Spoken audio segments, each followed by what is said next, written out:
Come with us as we wander this wasted land. Join me and my guest for the third part of our post-apocalyptic movie Geek Out. Welcome to DiceGeeks.com Tabletop RPG Show. Level up your RPG campaigns by filling yourself with stories and knowledge. Explore topics from archaeology to film history to writing to literature and much, much more. This is DiceGeeks.com Tabletop RPG Show. Welcome to the show. My name is Matt and I am your host. This is the podcast where we learn how to become better game masters and better role players by filling ourselves with stories and knowledge. My name is Matt Davids. I am the creator of tabletop role-playing game resource books. You can find them at DiceGeeks.com. You can find them on Amazon.com or DriveThruRPG.com. Just search for Dice Geeks, all one word, and you will find them. My mission is to help game masters cut down their prep time. Today's episode is a little different because last time when I had my guest on, we went way over the normal time, like almost 2 hours or more. So I have divided this episode up. This is the third part of our post-apocalyptic movie Geek Out. Now, just a few reminders about that. These films aren't family friendly. The podcast is. These movies are not. So that is just a warning out there for you all. We are going through these movies chronologically by their release year to kind of keep everything organized. And also, my guest is Ty Rucker. He is the co-founder of Crypt Monkey Games. You definitely want to go and check out his website. He has some really cool games, and they are selling geeky face masks during the pandemic. So you can get a face mask with something really, really cool on it there. So let's go ahead and jump right into this episode. Like I said, we will be joining in progress. This is myself and my guest, Ty, talking about post-apocalyptic movies. Now we're jumping out of the 90s into the 2000s with Dawn of the Dead from 2004. You have this one on your list because I haven't seen this one either. I'm actually not a big horror guy, although I hear this is the one of the ones that I need to see. So I will try to go back and check this one out. So could you tell us a little about Dawn of the Dead? This is a remake of one we talked about in the first part, right? Oh, did we talk about it? I wasn't sure anymore. I couldn't remember if we talked about the original. Yeah, this is definitely a remake. Mm-hmm. It's a great remake because anytime you have Ving Rhames in a movie, I'm going to love the movie. Yeah, he is super cool, actually. Yeah, he is cool. Yeah, so this is the movie that I think is at the core of everyone's idea of what do you do when the world ends? Well, you go to the mall, or you go to Lowe's, or you go someplace, these retail shops, and sort of set up your home there, right? Mm-hmm. And this seems to enterprise on that idea a little bit. And obviously malls are not as big as they used to be, but they were huge in the 70s and 80s and the 90s as well. The idea is that this is the Dawn of the Dead, so it's after Night of the Living Dead, and these folks find themselves sort of coming together and holding up in the mall, which if you think about it, isn't a terrible idea. You've got beds and you've got food and you've got pretty much anything that you can imagine to sort of keep yourself busy.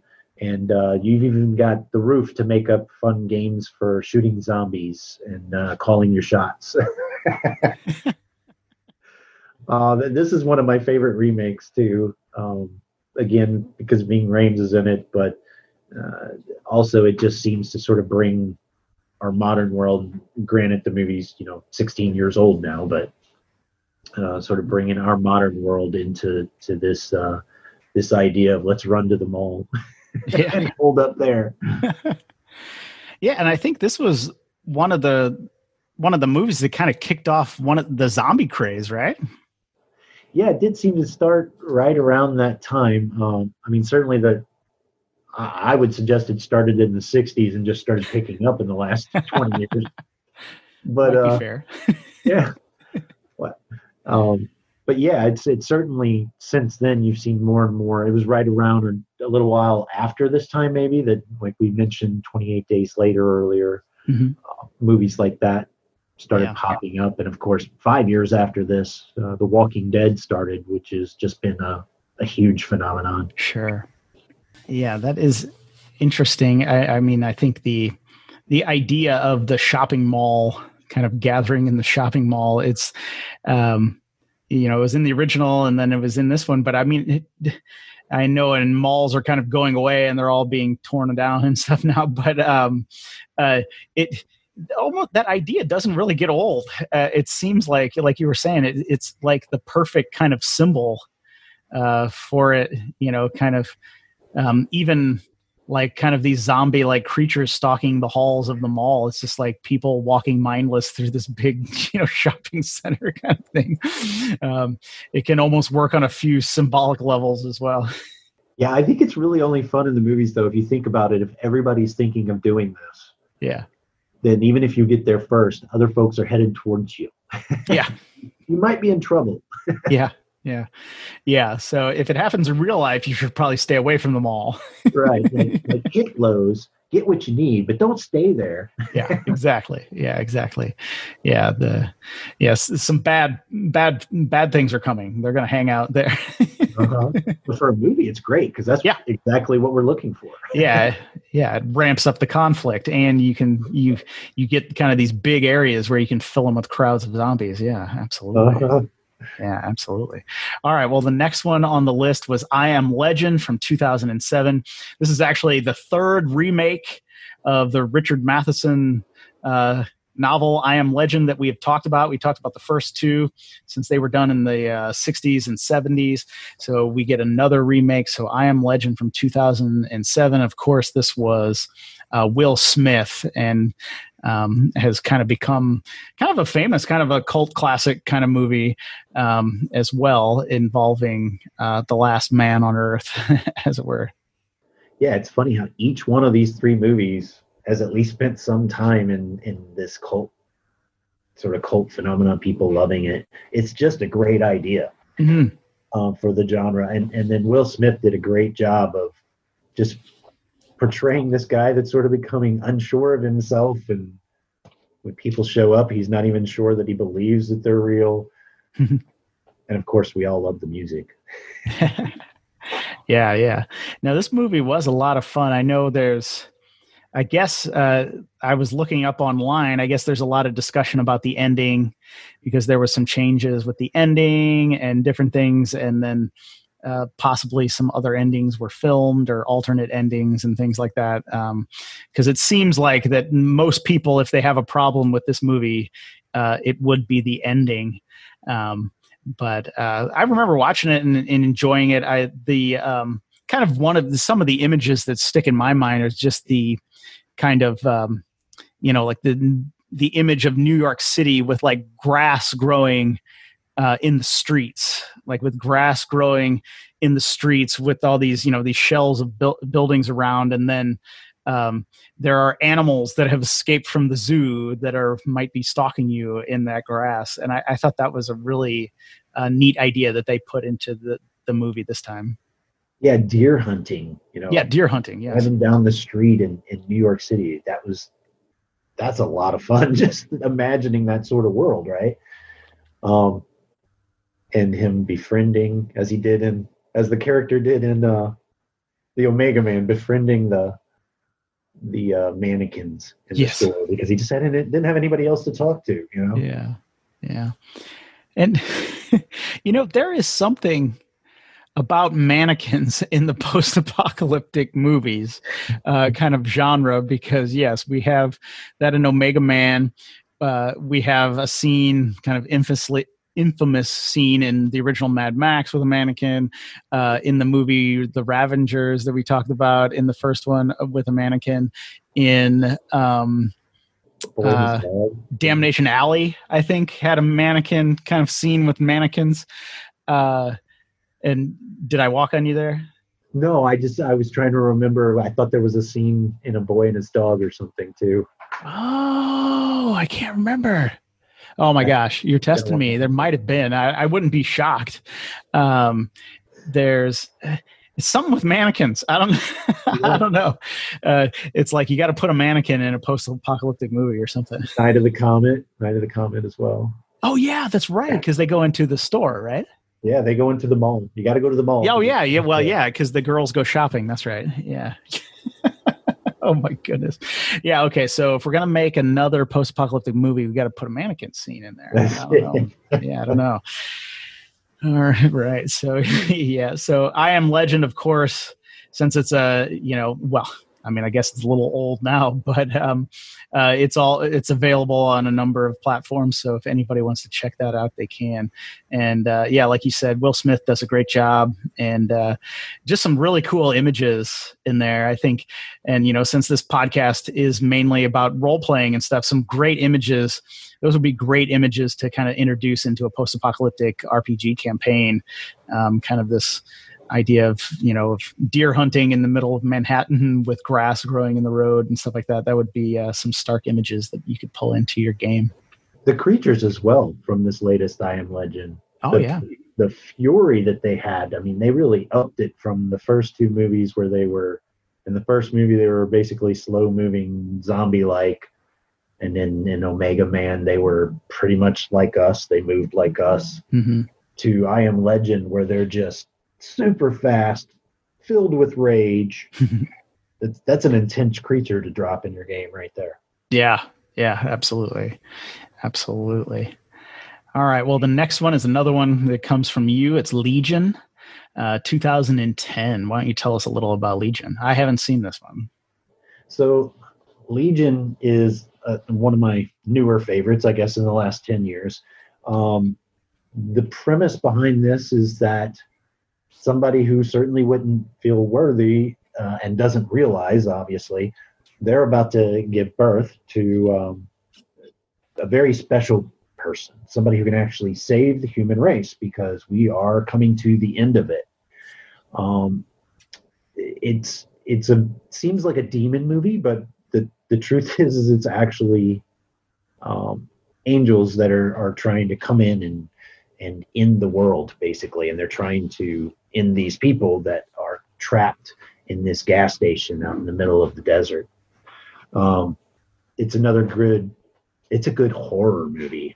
The scenes and the interaction, and of course the story, I think makes this one a great winner on anybody's apocalyptic list. Okay. And then since it was on your list, I watched the trailer and it looked pretty cool. It looked like it was a pretty cool movie. Yeah, it's a lot of fun. It's a good hold-up movie because, like I said, they get stuck in this gas station out in the middle of the desert, and they have essentially waves of these creatures trying to that look like people trying to get in at them, and then just trying to keep them out. Mm-hmm. Yeah. And I noticed, of course, I'm blanking on his name, but it has the actor who now plays Vision in the Marvel movies in it. I am also blanking on his name and feel very bad for it. But yeah, he does an outstanding job as one of the angels, actually. He's on their side, trying to help them and keep the others out. Mm-hmm. Wow. Okay, so I'll have to try to check that out whenever I get to watch movies again. Yeah, that one's a lot of fun. Okay, so yeah, I'll try to check that one out. So the next one, again, is another one you had on your list, and one I haven't seen, also from 2010. It's Vanishing on 7th Street. Yeah, so this movie is, on my list, is a relatively calm movie, but again, it's the premise that sort of sells the movie. Essentially, what you have is a situation where the lights go out. And if you don't have light, you just vanish. You disappear. You're left as a pile of dusty clothes. And so that's essentially what we've got, is a small group of people that are obviously they're trying to find safety, but they're trying to keep a flashlight on them all the time. The days are getting shorter and shorter, and finally you're in night all the time, and batteries only last so long. So it's a good, it's like an intense, very suspenseful and creepy movie, because you don't know what's in the dark taking people. Yeah. No, that sounds interesting. Well, and then I went, like I said, I haven't seen it, but I watched the trailer since it was on your list. It does sound like a very interesting premise that it's kind of creepy and spooky, but definitely post-apocalyptic in a certain sense. Yeah. Yeah, we've got Hayden Christensen in it. Okay. And I think he does a better job at this role than he maybe did in the Star Wars movies. Please don't throw eggs. And John Leguizamo's in it too. So I mean, who was that? John Leguizamo. Oh yeah. For me anyway, if he's in it, I'm probably there. That's he's in the Bing Rames list. Yeah, he is a phenomenal actor. He is a phenomenal actor. There's no doubt about that. All right. So, and being only 10 years old, I'm sure people can find it and check it out. All right. That actually be on Netflix right now. Oh, cool. Maybe I'll try to get it, but yeah. Although my list keeps growing, it's just I add more movies to my list than I could ever watch. So I don't know, but the next, I'm sorry. I said likewise. Yeah, likewise. Yeah, absolutely. All right. So the next movie, again from 2010, this is the Book of Eli. I have seen this, of course. I'm sure you have seen this movie as well. I have. Yep. Yeah. Yeah. Great. Yeah. I really enjoyed the Book of Eli. Of course, Denzel Washington. I mean, you just got to watch him act almost no matter what he's in. He is just great. And, I just really found it was kind of a bit of a throwback movie because in 2010 and stuff we hadn't really had like a desert post-apocalyptic movie kind of especially not with Oscar caliber and worthy actor, Denzel Washington in it, and directed by the Hughes brothers and things. It was just so big budget, and it was with a phenomenal cast that it was just like it kind of came out of nowhere after kind of a long time after having no kind of desert post-apocalyptic movies for a long time. Yeah, and I kind of put this one, and I haven't gone over the premise yet, but I kind of put this one in the list with The Postman. That sort of the drive for me in this movie is that human spirit on something that you might take for granted right now, but can become all important. Yeah. Yeah, I completely agree. Yeah, we haven't really discussed the premise, but not to give away kind of the ending, but there is this idea of that the apocalypse, like we're not only losing like people and technology and things, we're losing knowledge and things that that the human race has accumulated that will be less human if we lose those things. And there are knowledge and things that need to be preserved. And that would become worth more than gas or bullets or something like that. It would have a priceless value put on it. Yeah, then that's actually, you remember that's what the bad guy's doing is he's sending his guys out to try and find books. Yeah. He's looking for one specific book because he knows that he'll have all the power if he has that book. Yeah. It's kind of an unusual movie in a number of ways, but it is an excellent movie, very well made. Of course, the cast is fantastic, and also, we're not told what the apocalypse is, but in one scene, when Denzel Washington, when his character, he's in a room, on the wall in the background is a poster for a dog and his boy. So it's probably fairly clear that the screenwriter, Gary Whitta, meant for there to have been a nuclear war at some point, and was tipping us off to some of his influences, which would have been A Boy and His Dog. Yeah, and there was another, I want to say it was around the same time, maybe a little bit later, that The Road came out, and it was the same sort of thing, where you know the world has pretty much ended, but you don't really know exactly what happened. Yeah, that is, you're right about that. That's one that didn't make the list, but The Road was also, one where we're not told what happens.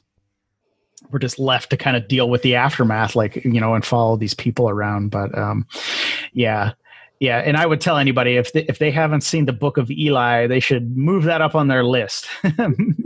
Move that up on their list and try to check that movie out, because it is a ton of fun. Yeah, it's a lot of fun. Yeah. All right. So the next one on our list is Mad Max Fury Road from 2015. And I'm sure we've both seen this one. I am sure we have. Yeah. So, of course, George Miller, director of the Mad Max movies, returns many years, decades later, and gives us a new installment in Mad Max. What were kind of your impressions of Fury Road?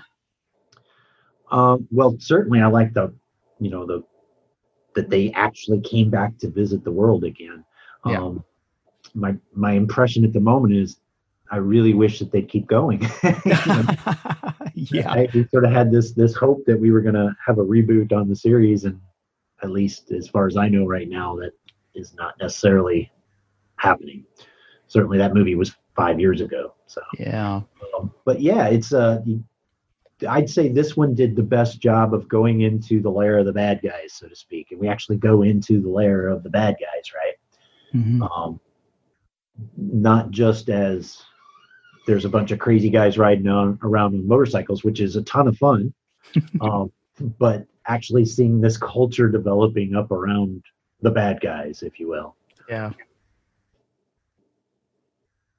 And this secondary idea as well of there's this was it like a medical thing going on or something, trying to steal the blood of the young or something? Well, the guy was drinking like mother's milk, right? Trying to stay young. There was something about staying young. Now I know I'm not looking like I'm a fan, but there was something about like staying young. Definitely, the evil guy was trying to stay young. Or I'm making it up because I watched it the last time like 2 years ago. So yeah. I know. I saw it in the theater 5 years ago, and then I have not seen it since. But Immortan Joe, right? Yeah, he's trying to be immortal, and played by the same man who played Toe Cutter in the original Mad Max, but same actor. Awesome. George Miller. Something, he's just so good. He's just like, he's one of these filmmakers where like I don't know, he can just make the image and stuff, just do whatever he wants. He can just kind of do whatever he wants with the medium. He's a master at it. And some of the action scenes in this movie are just absolutely phenomenal. Like their continuity and their pacing. He is just able to make kind of like everything work. And I know that some of the big criticisms are, of this movie are like, the story is a little weak and stuff like this. But it was just like, you're just like looking at the screen the whole time going, what? Like, what is happening? Like, what is going on here? It was beautiful too. What? And it was beautiful too. It was a really well photographed movie. Yes. Oh, absolutely. Absolutely. Yes. And just his shots, the compositions, he makes like weird stuff beautiful, right? He makes like weird vehicles and weapons and like the landscape and stuff. He just makes them beautiful. Yeah. The landscape photography he did in this one was it was beautiful. It's desolate and it's terrible, and you wouldn't want to try to grow corn there, but it was really pretty. Yeah, absolutely. Absolutely. But yeah, this movie is a ton of fun. And just some of the shots when the people are like, when they're on the poles on those vehicles, like dropping down onto other vehicles, like, it was just like, who thinks of stuff like that? It was just pretty cool. Maybe not maybe not a perfect movie, maybe not kind of as visceral as the original Mad Max when it came out compared to kind of the other movies around it at the time. Like Mad Max was just like out of nowhere in 1979 almost. But Fury Road is pretty intense, and it is definitely needs to be seen.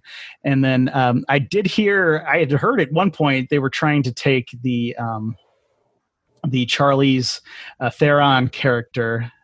I'm blanking on her name. It's kind of fun, but I'm blanking on her name in the movie.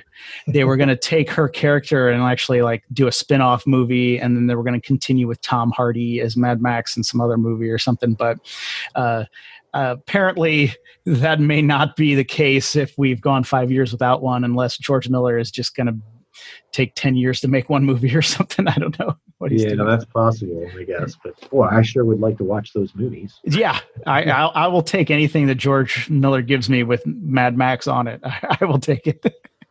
He just has to give something out, and I will throw him money. Just like he says, "Oh, we can't get it made for the budget," I will just throw money at him. Absolutely. Here's like $30. I don't know how much that'll help, but like try to get it made because I will watch it. 15 seconds, but I'll take it. Yeah, exactly. I know that'll pay for a film crews, barely somebody's like lunch break or something, but still, hey, I'll chip in what I can. A world with more Mad Max in it is what I would like to see. Same here. Absolutely. Yeah, no kidding.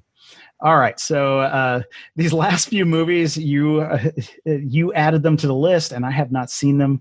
The next one is Daylight's End from 2016. I watched the trailer for this, and I pretty much have to see it now. Why don't you tell us a little about Daylight's End?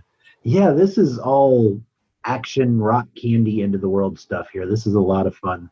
The big bad guy is vampire creatures in this one, and this guy is honestly, I don't even remember what his main "I'm going to do this" was. The point of the movie is just that he shows up and he's a great fighter and he can do the job, so to speak. These people just want to, and you've heard this before in the apocalypse movies, these folks that he finds wants to go to this airport, get on an airplane, and fly to someplace better. We've heard this before, right? Yep.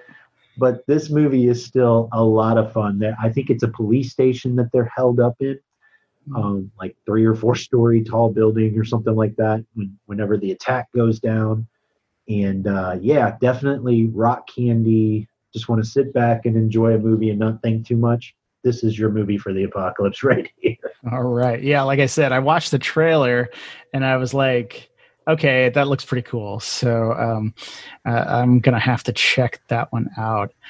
So the next one on your list, again, I haven't seen it, is 10 Cloverfield Lane from 2016 as well. Why don't you tell us a little about that? Yeah, so this one, and this is another one where I have to be careful not to blow the ending. I'll just say that it does have a great payoff at the end. Mm-hmm. But this is part of the Cloverfield movies. And if I remember right, there were at least rumors that it wasn't intended to be maybe part of the Cloverfield movies, but there was so much buzz about, it's, the same people are involved, it must be, that they finally said, yeah, okay, then it will be. But so this has got greats in it, like John Goodman. Oh, okay. And there's an accident, and he helps this girl who's in the accident, and tells her, you're in my bunker now, and we can't go out there because there's these terrible things going on. I believe he may have said that, aliens are attacking or something like that. And you essentially spend the movie in the bunker trying to understand, is he just a psycho who's kidnapped this girl? Or is he actually keeping these other people safe from something terrible that's going on outside? Mm-hmm. So the biggest chunk of the movie that you get is that sort of drama, that struggle between, is he actually helping me, or is he out to get me? Mm-hmm. Yeah. But as I say, there's a great payoff at the end. So this is definitely one that I would suggest, folks put on their list. Okay. I'll have to, I'll put it on my list, Ty. I mean, my list is longer and longer. All right. Then the last one you had on your list was A Quiet Place from 2018. I know it blew up and went huge, but I still have not seen it yet. Why don't you tell us a little about A Quiet Place?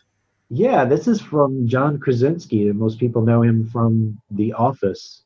And I mean, I always thought he was funny, and I thought he was a great actor, but apparently he is a great writer too. And as you have listed on here, he wrote it with a couple of other folks, Brian Woods, and wrote the screenplay with Scott Beck as well. Mm-hmm.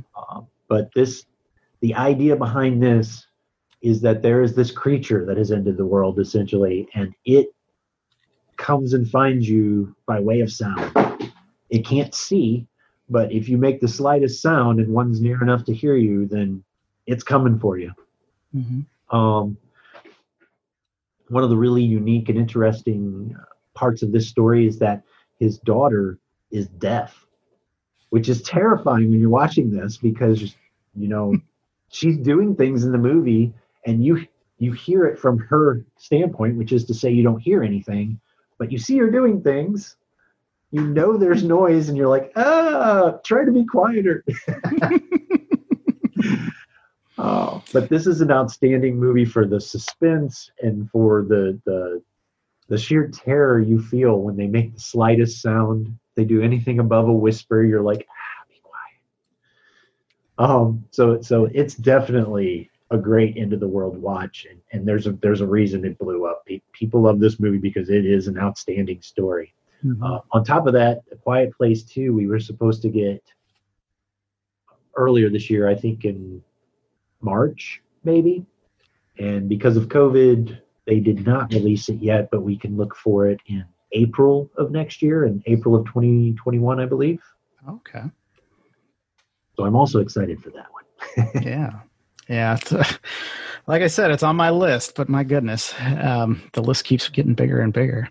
All right. Well, Ty, we covered a ton of movies, and we've had 2 super long episodes where we talk about a lot of post-apocalyptic movies. And as anybody listening can tell, we could have added a ton more to our lists and talk about them.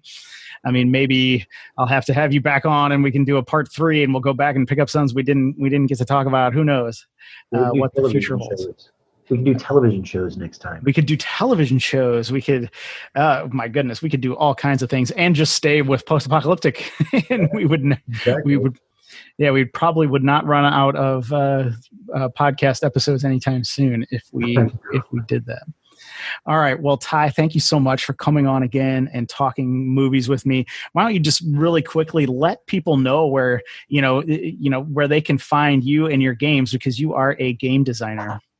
Yeah, so you can find our games and our geeky game wares, if you will, as well.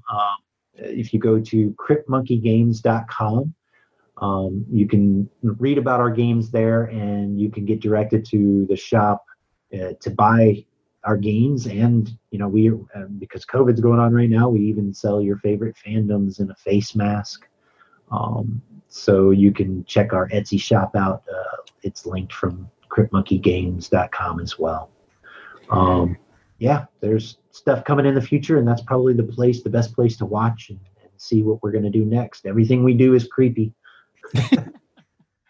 All right. Well, I will be sure, like the other times when you were on the podcast, to add the link to Crypt Monkey Studios in the show notes for this episode at dicegeeks.com. So anybody who is listening right now, just head over there and you can check out the show notes for this episode, and then visit Ty's website and learn how you can get a cool geeky face mask or some cool games. So Ty, thank you so much for being on the show today. Thank you, Matt. All right, there you have it, guys. It was a blast talking to Ty so long about these post-apocalyptic movies. I really hope you guys enjoyed the conversation as much as I did. As I mentioned in the show notes for this episode at dicegeeks.com, I have linked up Ty's website, Crypt Monkey Games, So you can check out his awesome games as well as the masks that they sell for the pandemic. They are super cool. Just as Ty and I were talking, we probably could do another set of these, kind of going back through the 80s and doing some more deeper cuts. And we may do that just because it's my show and I love these movies so much. But also, these movies really help us when we're running games and when we're playing, I believe, because we can mine them for ideas. We can go into each one of them and look for situations, story ideas, or adventure hooks, and take those and put those right into our RPG campaigns. And that is kind of my whole message or mission behind this show, is that we can use everything that we are taking in to make better games. Now, guys, if you want some free stuff, head over to dicegeeks.com/free. You will find 10 free dungeon maps. You'll never miss an episode of this show. And each and every Friday, you will get an email update from me letting you know what is going on in the world of Dice Geeks. Now, hey, if you really enjoy this show, and I hope that you do, consider supporting it in some way. You can like, subscribe, rate, review wherever you're listening to this podcast. You can tell a friend. You can share it on social media. You can also support the show financially at patreon.com/dicegeeks. That would be incredible. All right, now, guys, thank you so much for listening. And until next Wednesday, keep gaming.